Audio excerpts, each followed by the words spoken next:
Nu skal vi ned på ungdomshuset Walker. Der var premiere på en ny forening, der hedder Rivernet.dk.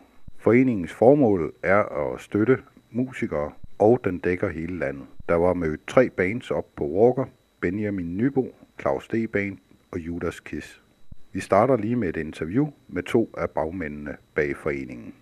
Jeg står sammen med de 2 herrer her, som ligesom er med ind over det her Rivernet. Og hvad er din opgave i Rivernet?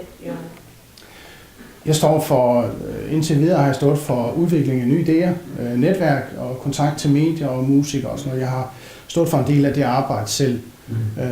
Men efterhånden som vi vokser, så har vi tænkt, at vi må have nogle måske lidt dygtige folk med os. Og der har vi så fundet Dennis, som arbejder med web og medier til daglig. Så vi fordeler det sådan lidt. Ja, og Dennis, nu siger Jørgen, du har noget med medier at gøre. Helt lavpraktisk, hvad er det, din opgave er i Rivernet? Jamen, det seneste det har været, at jeg har lanceret vores nye hjemmeside, eller vi er ved at lancere vores nye hjemmeside, som jeg har bygget op fra bunden. Ja, okay. Og derudover, der har jeg selvfølgelig også noget PR og sådan lidt marketing med Facebook og sociale medier og sådan noget også. Ja. Hvis Jørgen, hvad er det Rivernet? Hvad er det, I kan tilbyde folk, der har noget musik at gøre? Det vi tilbyder, det er primært vores bandliste. Vi formidler kontakt mellem musikere.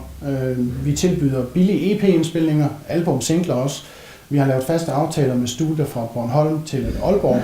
10 studier, der har indgået en fast pris med os, sådan at alle bands kan komme i studiet, udgive og have råd til det. Også igennem vores andel af DGD, som vi har købt, det er distributionsselskab, vi har købt en andel af. Så alle har mulighed for at få udgivet deres musik. Vi har ikke noget landsdækkende budget, der skal hænge sammen, så vi kan godt tillade os at sige, vi skal ikke tjene på det her. Det er non-profit. Vi investerer pengene i de ting, vi laver. Jeg kan fortælle, at hvis man skal indspille en EP i Rivernet, så kan man for 3500 gøre det. Så får man udgivet det på online-butikker, 3 dage i studie, plus at det bliver, hvis produktet er godt nok omtalt i Shout Out Music, som er et musikmagasin, som Dennis er medstifter af. Det er nogle af de ting, vi tilbyder. Vores bandliste, den har alle adgang til. De skal sende os link, billede og info, så kan de komme på bandlisten. Og allerede nu, der har vi 3 af bandsen, der bliver spillet i radioen, igennem vores radiomedarbejdere. Anja Krone, som har spillet nogle numre, både i Danmark og udlandet, for bandlisten af. Der er nogle af bandsene, der har fået bookere, der er blevet skaffet job til bands igennem bandlisten og sådan noget. Og det koster ikke noget. Det har ikke kostet noget indtil videre, vi har prøvet at køre systemet. Og det vil stadigvæk i alle fremtid være gratis at stå på bandlisten. Og alle kan gå ind og kigge på, hvem der er der og sådan noget. Så det vil sige, at hvis jeg havde et band, så ville jeg kontakte jer, så ville jeg komme på den her bandliste. Og så kan I hjælpe mig med, hvordan jeg hvem min kontakt er i musikbranchen. Ja, korrekt. Hvis du skal indspille en EP, og du siger, at jeg mangler en bassist eller en trommeslager, så har vi noget, der hedder Musikere til låns. Ja. Det er musikere fra hele Danmark, der har meldt sig til. Ikke alle sammen selvfølgelig, men nogle af dem har meldt sig til at deltage gratis i det. Vi udgav en EP sidste år med en, der hedder Tina Krog. Hun bor på Falster. Hun har indspillet på Midtfyn. Trommeslageren sætter op i Aalborg. Det er Lasse Brun fra Blå Frost. Og så har vi en leadguitarist på EP'en, der hedder Martin Kleiner. Han er fra Judas Kiss, som kommer og spiller i dag. Så der har vi samlet fra Sjælland, fra Jylland og Fyn omkring en EP-udgivelse. Det koster hende så ikke noget, fordi det er det, vi vil gøre hen ad vejen. Vi vælger nogen og udgive dem kvit og frit. Ja. Og der har vi så også, hun indspillet nogle numre, der er skrevet af en for Rivernet også, på tekst og musik. Så det er et rent Rivernet-produkt. Og så har vi lavet en aftale med DGD om, at det, som der sælger os noget, det kan kunstneren få direkte på sin egen konto. Det skal ikke gå igennem os. Så vi er faktisk helt non-profit. Og hjælper dem, vi kan. Vi hjælper selvfølgelig også os selv ved det, fordi vi får jo også et netværk ud af det. Hvordan kan det være, at I i sin tid startede Rivernet? Hvad er det, der brænder jer til at kunne lave det her?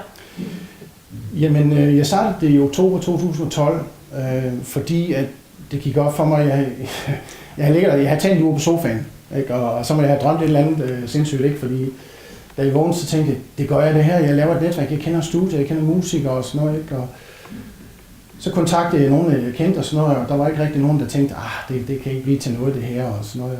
Men så tænkte jeg laver en hjemmeside, og så kontakter jeg nogle folk, ikke? Og der gik ikke ret lang tid, så havde jeg netværket på benene.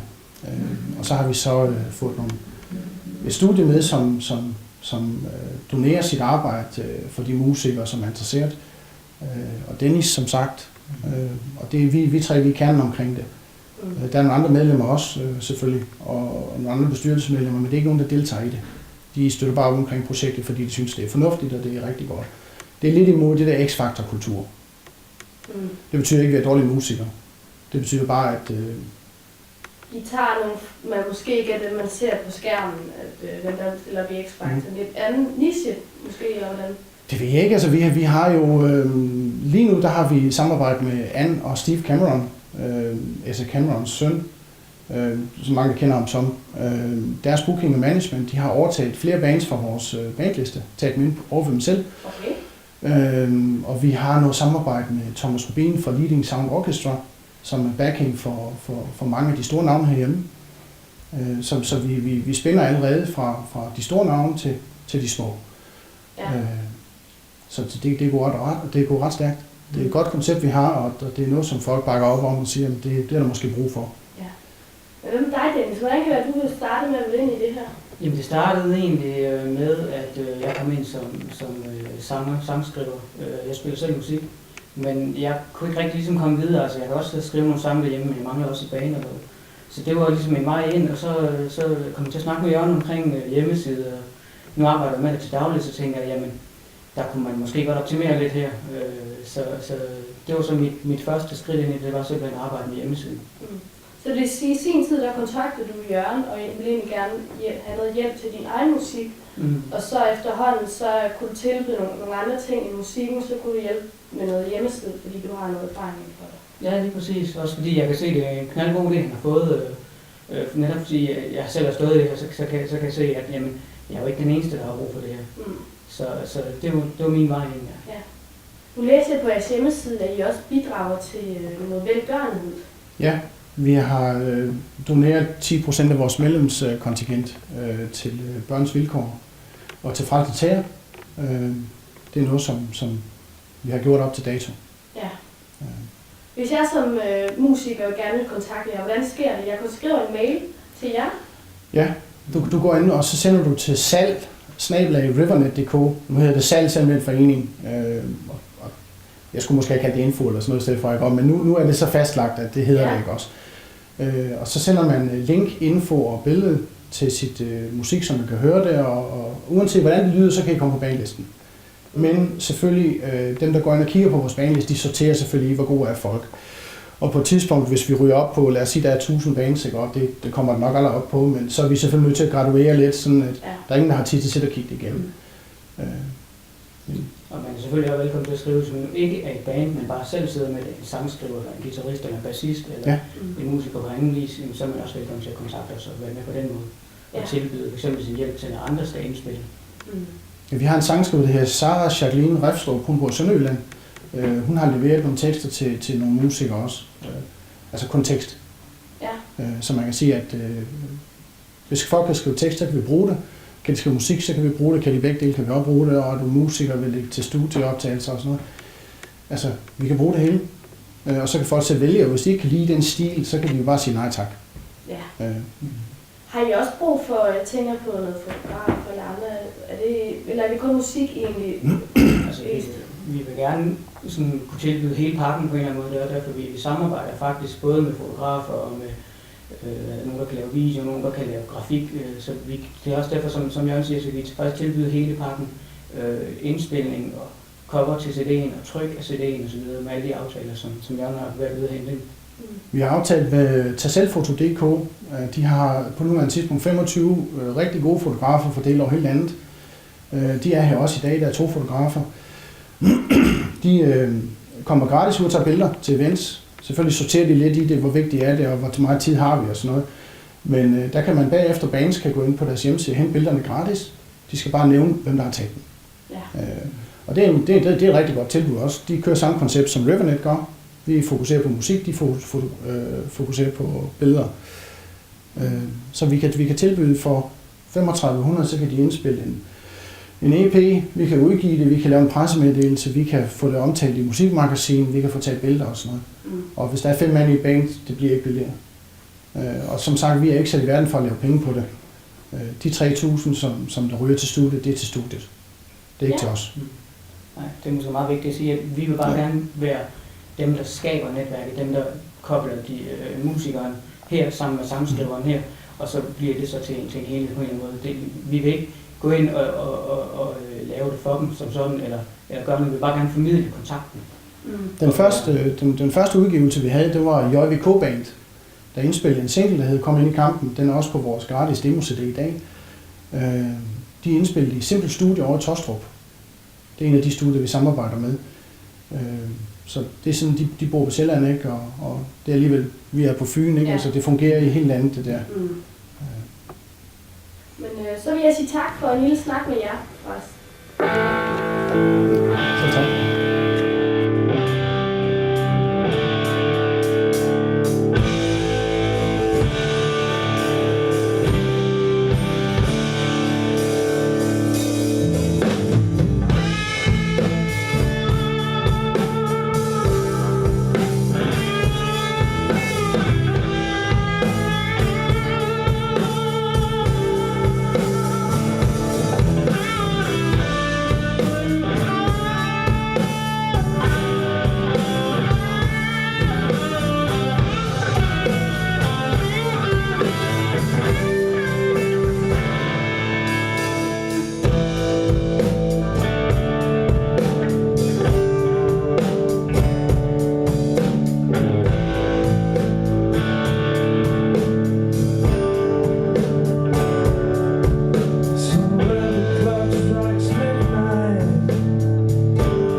Tak skal I have.